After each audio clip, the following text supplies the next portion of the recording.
Chest up, shoulders back. This is Revival Fitness, your home for gains and brains. We seem to have forgotten about young Julian Fitzgerald. Julian! He is training with Larry Wheels. I have been told that his training is, well, not good. So I guess we're going to see how bad it actually is. Good. Grind, come on. Alright, so the text on the screen says 18. Didn't he just turn 19? I think I heard somebody say that, but he's very young regardless. Only training for 3 years. Right, so as Jeff Nippard said, many, many years of serious training. 3 years. Peaks, gotta be the courageous in the world. Yeah, he may have some of the best, if not the best, bicep genetics on planet Earth. That is not an exaggeration. I am fresh off my pro card victory in classic bodybuilding this past weekend, and today I have a very special guest, Julian. Maybe you guys have seen him trending on Instagram for having an absolutely unreal, borderline maybe even AI generated physique. I've seen a lot of comments and memes saying that Julian mogs Larry. He very clearly doesn't. In terms of the arms, yeah, his arms are about the same size. That's remarkable in of itself, but the rest of the body, I mean, you can see Larry is just much bigger overall. Also Julian too, he's got, it looks like, clavicles that are closer to narrow, or maybe I guess a little bit below average. He's not wide in terms of his bone structure either. And beyond that too, I mean, he's got a total baby face. He's so cute. And being natural and 18 to boot, he is standing here in the flesh and I'm having a hard time comprehending that this is real. So do you think that Larry actually believes that this guy's natural? Because I don't. And Larry obviously knows better. But Larry's gonna play along because it's a collaboration and it's business. That's how it goes, like I've told you guys. Unbelievable. Thank you, thank you. Potentially be the next big thing in fitness, right? Because physiques like yourself are far, far and few in between. Let me tell you, I've traveled the world for the last 12 years now making content with some of the best physiques. And your physique is arguably better than 90% of them, and you're natural. It's a pleasure. Honestly, and I feel like I'm glazing you right now. Yeah, you really are, Larry. Let's get on with it. But at your age and with your trajectory, I think it's necessary. Thank you, I appreciate it. My pleasure. And I also want to mention, not only do you have the brawn, but you have the brains to match. I don't think that's true based on what I've seen from him, but, well, I guess we'll see what he does here. You're on an academic scholarship right now, right? Yes, I am. So where are you going to school? I go to Hampton University, and I'm currently on academic scholarship. I'm in the 5-year MBA program, so I'm currently working to get my master's in business. Oh, well, business. I mean, that degree does not take very much intelligence at all, dude. I say this as somebody with a communications degree. I was on the dean's list consistently. I got A's and B's in all my classes. I can say this as somebody who's been there. Business is not an impressive degree. Ah, this guy got it all. He got everything. Okay, Larry, you gotta wrap up the glazing, dude, seriously. This is dope. I love that. I love that. Let's do your workout. Okay. All right. Yeah. Right? Because we all want to know how to get like this naturally. How do you make that happen? All right, I got you. I can show you. So I guess first off, we're going to start off with a little stretch just to get our shoulders worked. Because the first thing we're going to hit is shoulders. Okay, then. So when you do arms, it's shoulders, bodies, and it's all upper body. The whole upper body. Yes. Okay. I guess we start off with a little bit of dead hangs over here. Okay. And so we'll basically just hang, get the shoulders loose. Call these right here. Go back. You might have to bend your knees a little bit. Get a slight pump in, just get your shoulders ready. I can appreciate this because a lot of people simply walk into the gym and just start training. I have not done that for many years myself. If you are like me and you have had issues, say for the shoulder in the past, you turn into the stretching guy and you do it all the time before you touch any weights. I'm the same way. I refuse to go into even a warm-up set before I do my stretching. But even if you're not dealing or have dealt with injuries, I still think that some dynamic stretching before the workout is a good idea. There's so many stretches that you can do for various parts of the body to sort of loosen up, especially if you've been sitting all day or had a long car ride to the gym, general posture things. I think it's well worth doing because it's so easy and quick. And then little shoulder rotations as well, just to get your shoulders ready, because we start off with a pretty heavy shoulder press. Okay, pretty heavy. Yep. I love starting with a heavy compound movement. Yep. This right here is classic. He's essentially just doing a swim move with his arm and not really thinking about it, kind of looking around at the same time. There is a purpose for this motion right here, but this is like so many stretches that people do. They're half-hearted, half-assed, and they just kind of do them for the sake of doing them. This doesn't serve a real purpose the way he's doing it, but if you actually take the time, maybe you can involve, a foam roller or resistance bands, maybe hold light plates or light dumbbells or something as well, and you really focus on it.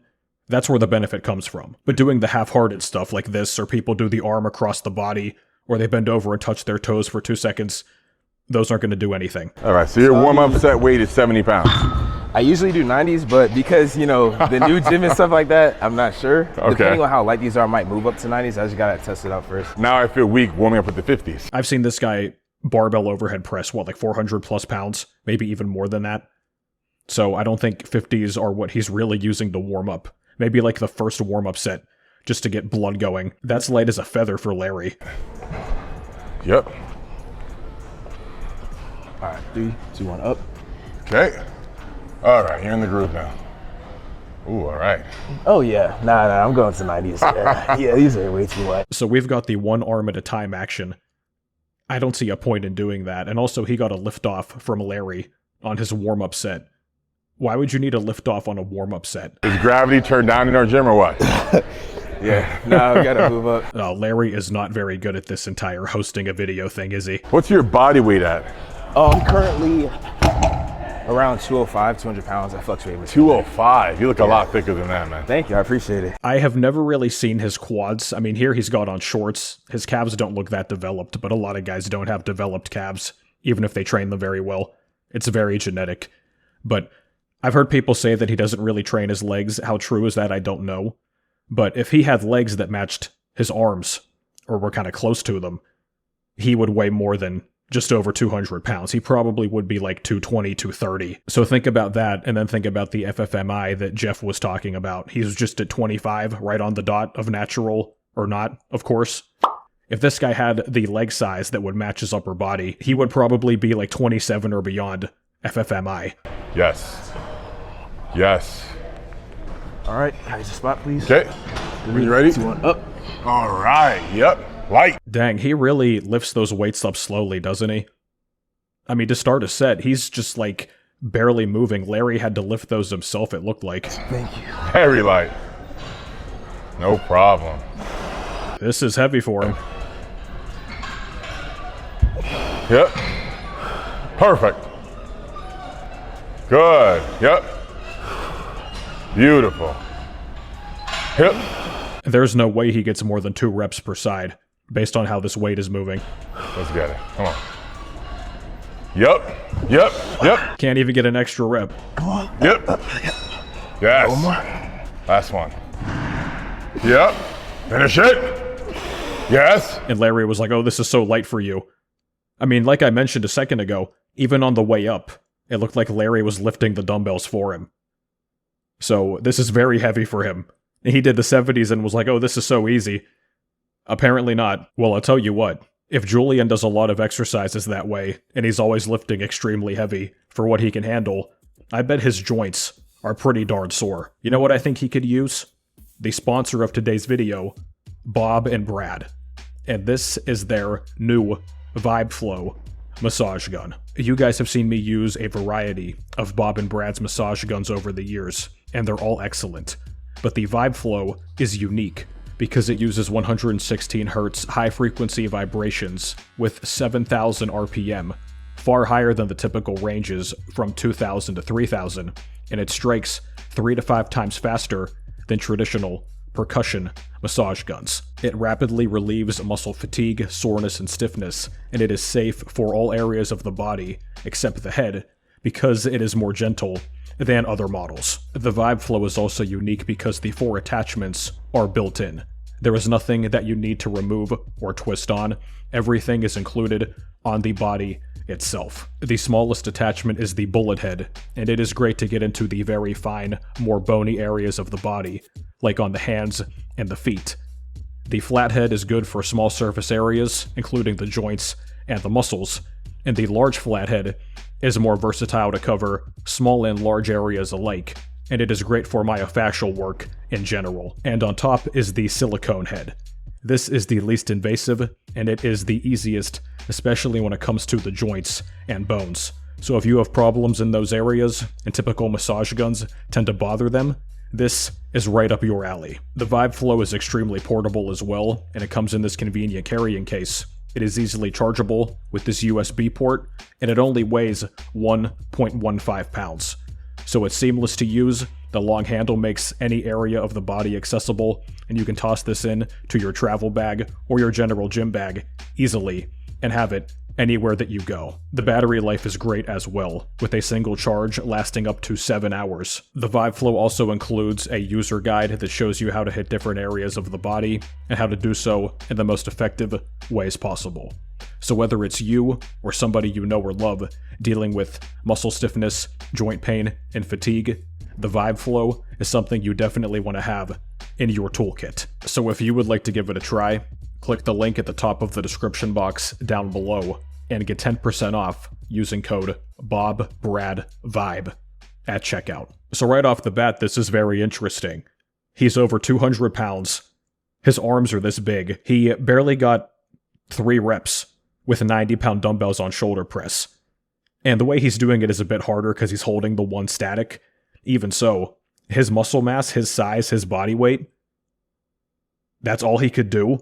Fresh beginning of the workout. All right, hell yeah. Perfect. Light. Yeah. No, Larry, that was not light. I don't dislike Larry, man, but holy shit, he is such a goofball. That's what you're looking for.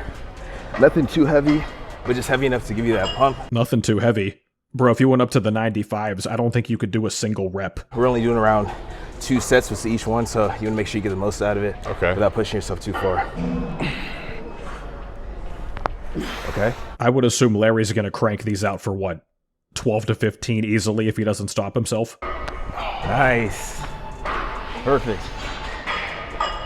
Nice, exactly what I'm looking for. Good. 2. Okay. 2. Good. Right, this is actually light for Larry. Larry's going all the way down too. He's touching the dumbbell to his shoulder. He had no lift off either. 3. Up. Good. 4. Up. 4. Up. Good. 5. Up. Good. Larry's arms are not even trembling. We're up to like 9 reps. Dang, this is ridiculously strong. 8. That's crazy. Okay. Right, like I said, so he stopped himself too because he could have easily done minimum 6 more. I'm 3 days post-show. Dude, he's 3 days post-show and still just repping this amount of weight so easily. Yeah, those of you that are younger in this scene, I'm sure you've heard of Larry, but this guy's been around for a long time. He's a genetic mastodon. I mean, physique-wise, he's excellent too, of course, but in terms of strength, top 0.0000001%. Come on. Yep. Okay, so we're going with the 90s once again. Based on the last set, it might barely be 2. Yep. Yep. All right, 3, 2, 1. Up. Yes. Perfect. Do you see what I mean about how slow he's even getting the weights up, even with Larry's assistance? Those weights are grinding up just to start the set. Yeah, he cannot handle this weight. Yes. Yes. Yes. Couldn't even do a single rep without help. Beautiful. Yes. Yes. Perfect. Yep. Is that Larry's tick saying perfect all the time? Yep. Grind. Yep. Let's get it. Come on. Yep. Yep. Yes. Yes. Yes. Yes. Good. Okay, so he got maybe 1 rep on his own with the left arm, but not even the right, so a total of 1.5 reps on that set. Hell yeah. Solid, bro. Thank you, thank you. All right, good. Perfect, perfect. Up. Did you see how fast Larry got those up? That was completely seamless. 1. 1. Good. 2.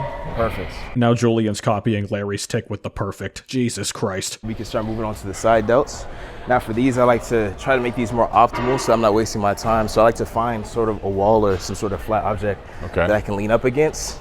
So that way all the focus can be on this side right here. I'm not sure if you ever see this, but this side right here. This side? You mean the side delt? Kind of twist up a little bit just to hit that extra side right here. Oh, so we're going to twist to hit the extra side which is still the side. What I'm looking for is for you to lean completely right here on this wall. Start off right here with the dumbbell and then go up right here. That way you should be working all side delt. That's what we're looking for, the most optimal side delt workout. Oh, we're doing optimal training now, are we, Julian?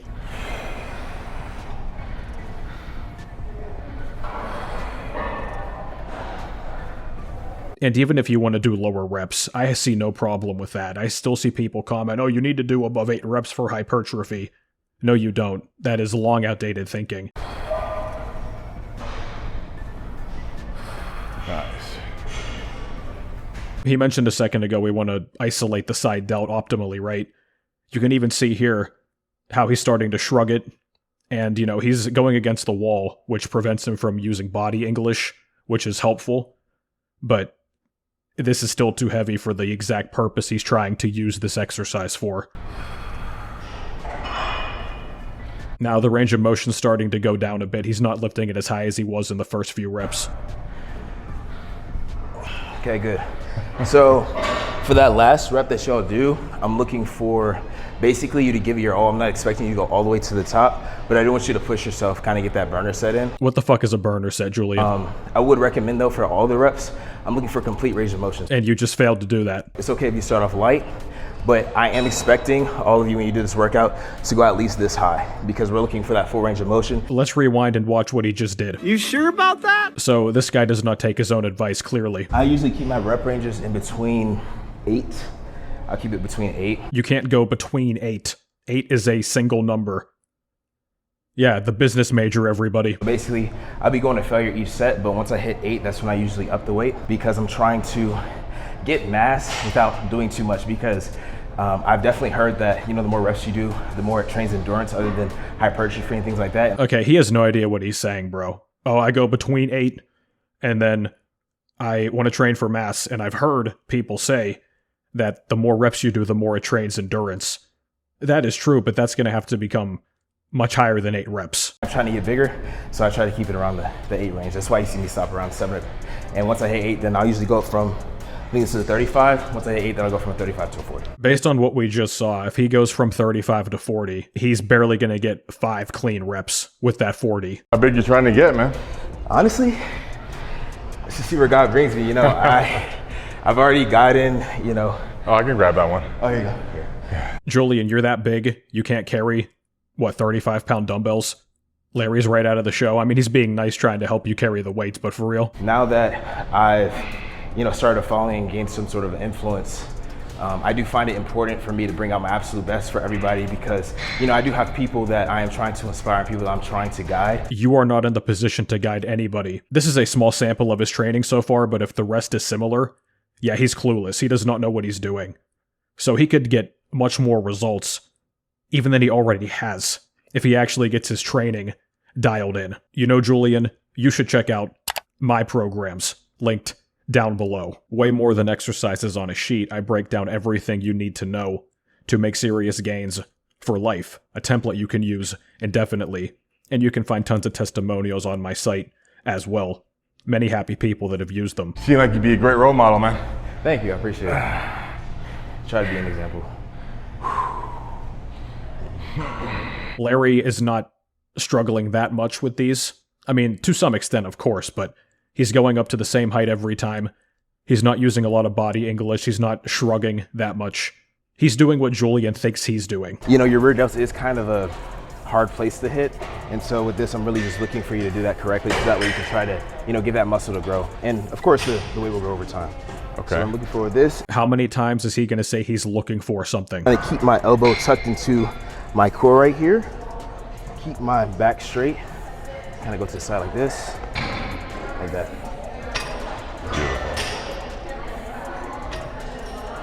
Okay, I get this exercise. I've done it myself too. If you want to hit the rear delt as much as you possibly can, I would say keep the arm tucked in more so. Like, he keeps it tucked at the start, then he sort of, you know, swings it out more. I guess either way is going to work, so I won't complain too much about this, but you could keep your arm tucked much more to the side, and then just kind of swing the gate with the hand. You can see here at the end of the movement how he turns it into almost like a tricep exercise because he's essentially almost locking out his elbow. So he talks about, like, you know, isolating and hitting the muscles as directly as possible. The way he's doing this here, you're not hitting the rear delt as directly as you possibly could. I have very limited external rotation on my shoulder. Oh man, yeah, Larry I think has had a number of injuries over the years. You're just trying to get that muscle work, whatever that looks like, man. I'll tell you what, even with Larry's range of motion here, as limited as it might be, this is more of a rear delt isolation than what Julian just did. This right here is one of my favorites. I'm gonna grab a 70 and an 80. Basically what we're gonna be doing is bicep curls, and then we're gonna be doing hammer curls. Man, this guy does not warm up.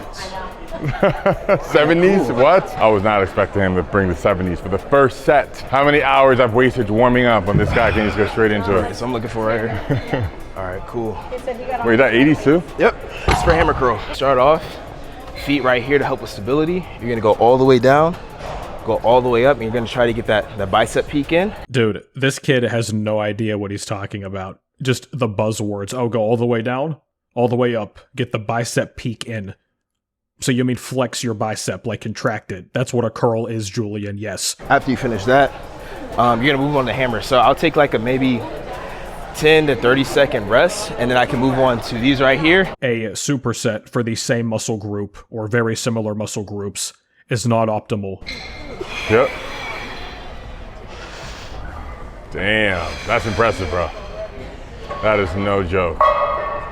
Holy, I gotta document this. Well, you are, Larry. It's on camera. But yes, this is very, very impressive, without a doubt.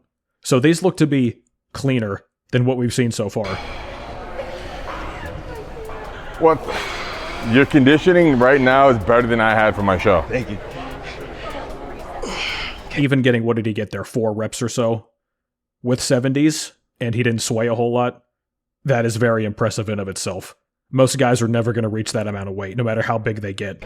That's around 3 reps. Oh. We haven't really seen anything impressive in terms of weight lifted besides those curls. 80s.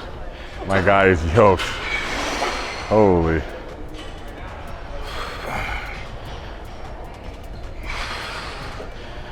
Jesus. When you said they're bubbly, you were not exaggerating. Yeah, he's already done. He can't even get up to the same range of motion. So that's what, another set of 3 reps? All right. Now, usually I find that because I increase around 10 pounds, my regular curl, my hammer curl kind of end around the same. So I did 3 for both. So yeah, that's what that looks like.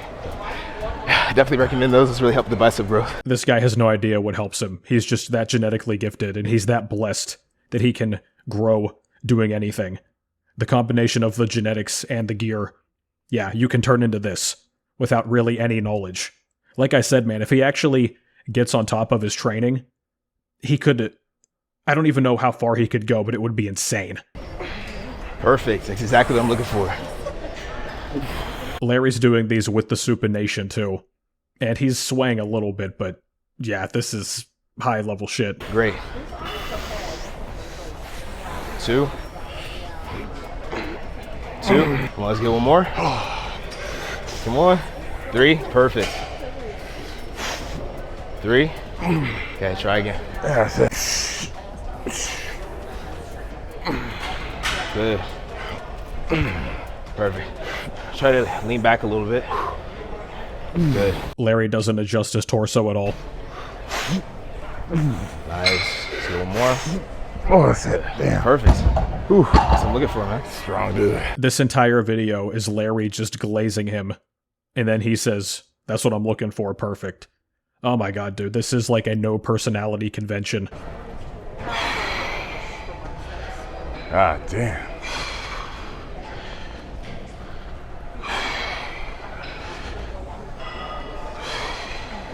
Sheesh.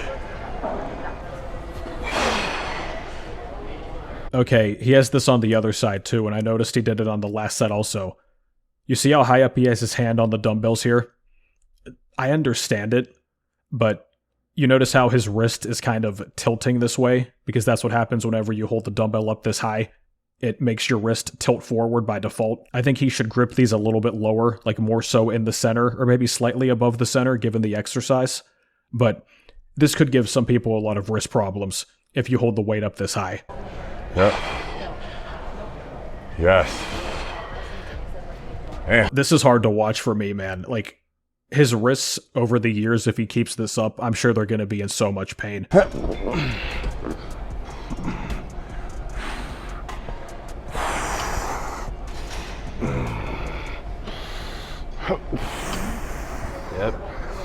It's not supposed to be easy. It's not supposed to be easy.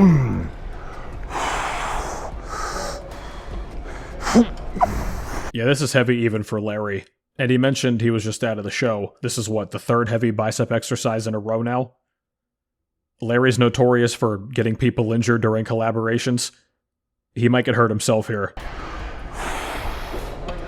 Alright, cool. Let's test this out. Let's see what we're working with, man. Okay, if Larry barely got those few reps, and he also short-stroked the range of motion a little bit too, how many is Julian going to get with this weight? I'm going to guess none. Yeah, nah. Like I said. You don't think so? Not gonna get full range, nope. Okay. But that's completely fine. Not being able to do a weight is actually a good sign because it means that, okay, I can go down and I can actually work on what I want to work on. Well, he's right about that. Many of you, and even myself and other experienced lifters, we all fall into this. You're going to get to a point where you're adding weight on something reliably and you're like, oh yeah, I'm the shit. Constant PRs. Then you check your form, especially something like an isolation like we see here. Look at Larry's face, by the way. He does not want to be here. I think he's tired of it. But you're going to get to a point where you're adding this weight, and then you finally record your form, and it's like, oh shit. And then you realize why you've been adding weight so easily, because you've been cheating on the form. And as I've talked about before, guys, too, get a tripod, record yourself. There's no other way to know this for sure. You cannot look in the mirror and get an honest gauge of your form. You cannot rely on your brain-dead gym bro. Click the top corner. Get this tripod on Amazon. It's the one I use. It's like $20. Just buy it. See? Yes. There we go. That's what I'm looking for. Good. He had to go down from 2 plates aside on this to 1. And 2 plates aside on this, I'm sure, is very heavy. Even Larry was struggling with that. But his strength does not match his physique. As I've told you guys before, that is one of the most telltale signs of somebody who is using PEDs. Because if you are training fully naturally, trying to separate the size and strength, they're linked to an extremely high level. Now we can go into one of my favorites right here, just based off the pump. We're going to be doing dumbbell tricep extension. Amazing. Yeah, Larry, it's definitely amazing. We're back in this damn seat once again. What's that, the third time in this video? Get the weight up to right here, and then you're going to want to bend down. Now when you bend down, you kind of want to twist your arm in a little bit just to get that full range of motion on the tricep. Again, we're looking for a full range of motion. Whenever I flex and stuff like that, you can probably see that my tricep extends from all the way right here, all the way to my elbow. Oh, now we're doing the pseudo anatomy lessons too, Julian. Oh my god. This kid is very funny. I don't think he realizes that he's funny. But my god, I mean, he's just saying words. He's trying his best, I'll give him credit, to sound like smart and like an authority figure on this. Your hip bone's connected to your tailbone. This is gonna help out. That's how you get that, because you're able to get that full tricep in there. You're gonna go down slowly. See how I'm getting that full range of motion? Wow, yeah. Right up, just like that. That is impressive, getting that much of a stretch on this exercise. A lot of guys just trying to get to that point, they couldn't do it even with all the mobility training in the world. So he's quite mobile in the shoulders. And with this weight too. I think this is 70 again. You see though, we're on rep number 2. He's struggling already. He's not going to get a third rep with this unless Larry helps him. Perfect. You see how the camera just cut there? Like I said. To accentuate the fact that when you see me go down, and even though I couldn't go past 4, I still went for my 4th rep. You didn't get past 2. That's what's going to give you that little push that you need to get just a little bit bigger. You know, people aren't really able to see their progress instantly, but when you're able to push yourself, then that's when you see just that little bit of progress. Dude, this guy talks and says nothing. Oh my god, he's just moving his mouth and sounds are coming out of it. This is utterly incoherent. It's like if you taught a 4-year-old fitness terms and tried to have him make a sentence. You know, gets you pushing, gets you motivated to go back to the gym, so. Goo goo gaga, bro. That's what I recommend.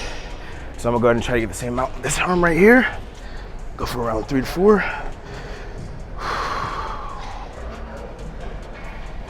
Yes. Not getting more than 2 once again. Yes. Okay. Will the camera cut off randomly this time too? He didn't go as low that time, but yeah, this is the second time now we've seen his left shoulder and tricep is stronger than the right.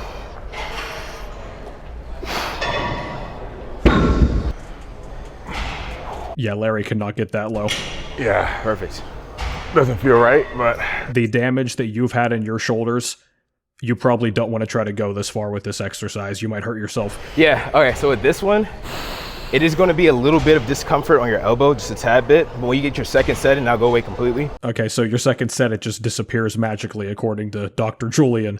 But if you've got a history of shoulder pain, and I believe Larry has shoulder injuries, which is almost inevitable when you're as strong as he is, and have trained for as long as he has, you don't want to be doing this. This is a lot of stress on potentially the rotator cuff. Julian just mentioned the elbow, other parts around the shoulder too. There's better, smarter ways to work your triceps if you deal with this type of pain than doing this. So if Julian was smart, he would recognize this and tell Larry, let's find an alternative exercise for you to do. And also Larry could simply say that himself, but again, he doesn't want to upstage the kid. So we're going to watch Larry here struggle through this. yeah. Oh my God. This is because when you go back like this, it requires a good deal of flexibility to get your arm to be able to go down like that, because you're also stretching the muscle. So I would say when you start off with this, definitely start off a little bit lighter and kind of build up to it. Don't try to go heavy straight up. Yeah, like what I just did. Yeah, Larry, I know it's for a video, dude, but for real, man, you've got to be smarter than this. I will say that was a great contraction. It didn't look like it. Just too heavy, too risky right now. This is much better. This is how it should look. Exactly, that's exactly what it should look like. For that whole tricep being worked. But a little uncomfortable on the elbow, like you said. Even if you can get the full range, if your elbow is bothering you, this is not something I would keep pushing. A lot of guys, and I've been there in the past too, you're like, oh, screw that, bro, I'm not weak. And you try to push through the pain, and you just ignore it, then one day it gets really bad. Then you have the major elbow pain, and you can barely do tricep extensions or curls for weeks. You have to do all these stretches, all these adjustments, adapt your routine. You have to be proactive with this type of stuff. After the first set with the elbow, you might feel a little bit of discomfort, but once you do it again, you're not gonna feel it at all, I guarantee you. I love how he thinks that just going to the second set just removes all of this pain. This kid is something else, dude. He is entertaining, kind of in a stupid way, but he is just absolutely clueless. He has no idea what's going on. I can't feel the full range of motion. I'm, incorporating other muscles into my workout, which I hated. So what I did is I decided that when I look up, my body's able to completely be straight while I'm doing this, and I'm also able to get the full range of motion on my triceps and get a better pump. You can do that because you look up while doing this exercise. So could we not do the same thing with the head facing forward? I mean, I guess if this helps you as like a cue, I understand it, but this guy's reasoning for things is very amusing. All right, it's too light once more. So I guess, should I just go up? Do you not know the working weights you use? You said at the start this was your workout. Do you not track this? You don't keep a logbook? You don't even have like a rough ballpark idea? We'll test out, let's see what 140 looks like. 140 maybe where I stop at. Let's check this out. All right, get a little bit of pump in. 160. Damn, still too light, bro? Yeah. Yes. All right, let's try. See what 180 is looking like. Okay, I'm sure he's jumping up too much now. Now he's gonna start cheating.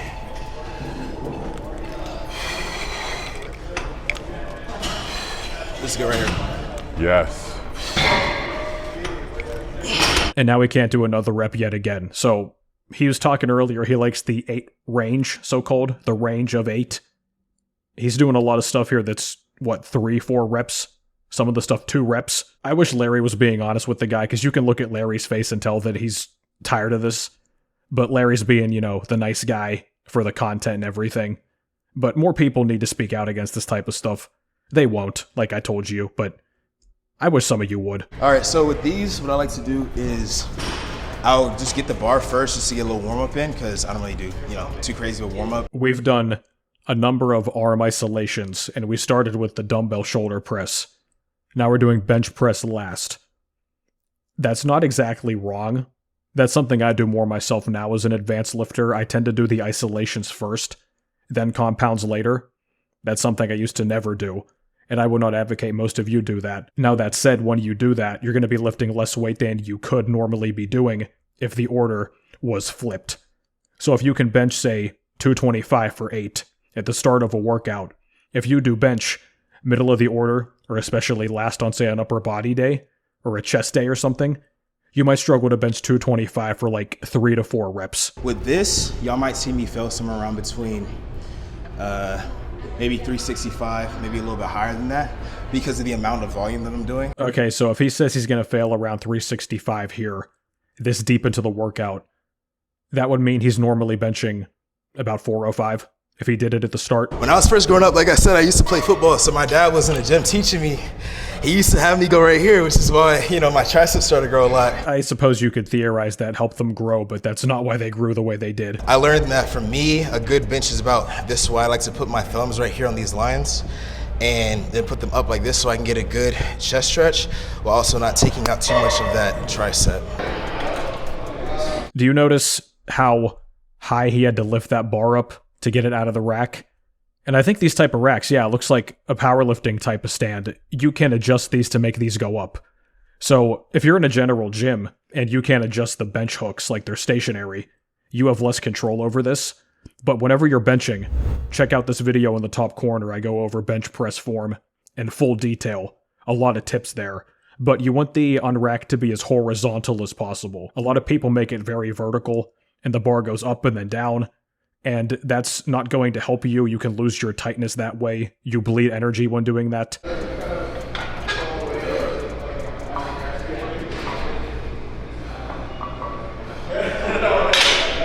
Once again, if this kid actually knew anything about lifting, he would have adjusted the height of these hooks.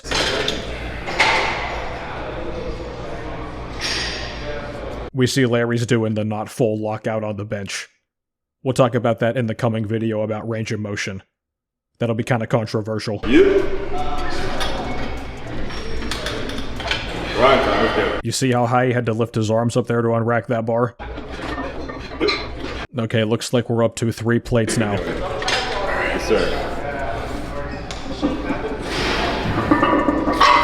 Oh man, okay. He dropped that whole thing right on himself. Luckily it was at a low range, so I don't think he got hurt that bad, if at all. But, damn. So he probably doesn't know how to fully grip the bar correctly either. Like I said, watch my video about bench press form. Okay, are they not going to re-rack this? Are they going to just resume the set as normal? To try to save face here? Oh, Jesus. Okay. Alright, nice recovery. He's already struggling a lot. He's not going to get this rep, I bet. Yes. Okay, he proved me wrong, but this one, oh. Yep, I'm with you. The drop, of course, throws off the strength, but how many reps could he have done, legitimately? Definitely recommend chalking every set. Yeah. Even if you don't think you need it, you probably do. Oh, they got chalk over here. They didn't use that either. Yeah, I mean, hindsight's 20/20, but... Even if it was 315, and I can bench press 600 pounds, I would take a handoff. That way, I never press myself out of position because it's near impossible to unrack the barbell, especially if you're working with 90+% of your 1 rep max without protracting. That's exactly what I mentioned earlier with the bar having to move so far. Larry just illustrated that perfectly. That's why for him, he said he likes to get a handoff. Oftentimes, you're not going to have a handoff available to you. Even so, like I said, you want the unrack to be as horizontal as possible, because if you're going to lift your arms up far to unrack it, by default, you're going to lose the tightness you have. And I've talked about before too, you do not want to retract your scapulae when you bench press. That is an old myth that never goes away, but it's not good to do that. You want to depress your scaps. Watch my bench press form video. I explained it all there. It's too much for this one. But if you unrack it and have to lift it up high, you're going to lose that positioning. It's inevitable. And even if you want to try to get it back, you could supposedly do so, like once you have the bar unracked and kind of squirm underneath it, but that's 1, risky, and 2, far from a guarantee that it's going to work. Right, but you can do that with a spotter. You can stay retracted. No, do not retract. So I would assume Larry's going to rep this out for, what, 8 to 10 easily, then stop himself.